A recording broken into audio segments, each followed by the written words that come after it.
Good day everyone. My name is Rodolfo Binunez of CRI 331 code 4278, and today I will be discussing about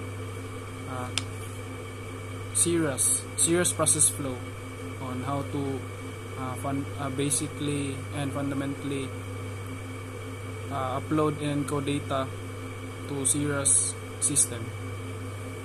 So Cirrus, the improved eBlotter or crime information analysis system, was linked to a geographic information system or GIS to form a qualitative crime analysis management tool.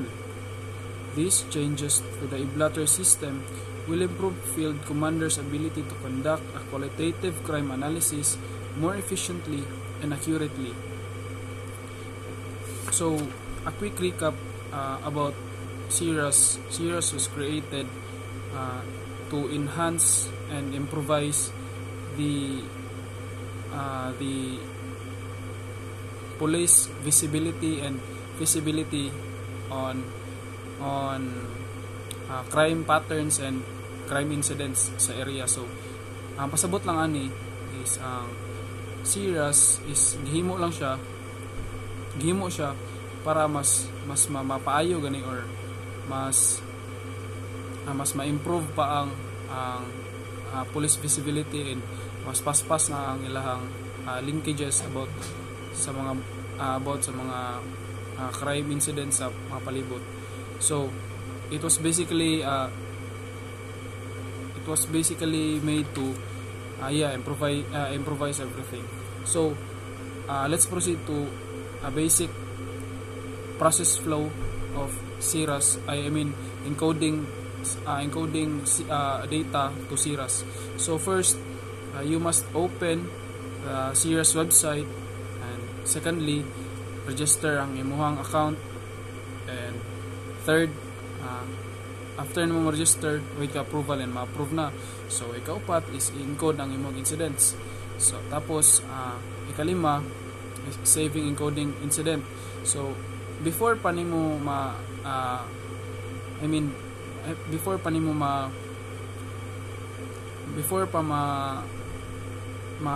mo proceed ka sa next step is ang Cirrus is naa siya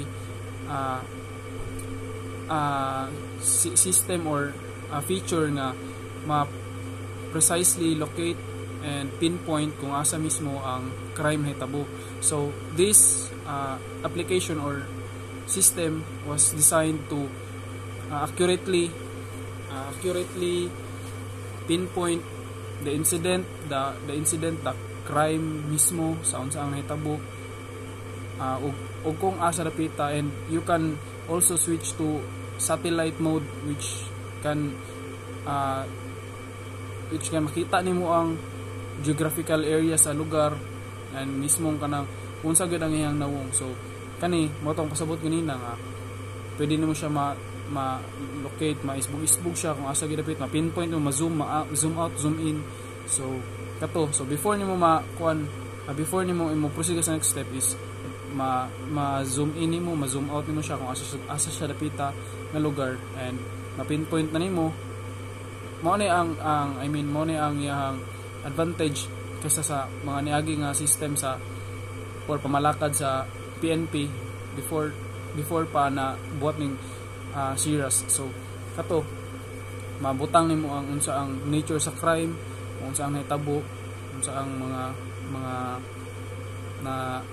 na locate nga ay asa dapita nga nahitabo ang lugar mismo, unsa ang street, unsa nga iskinita or unsa ba.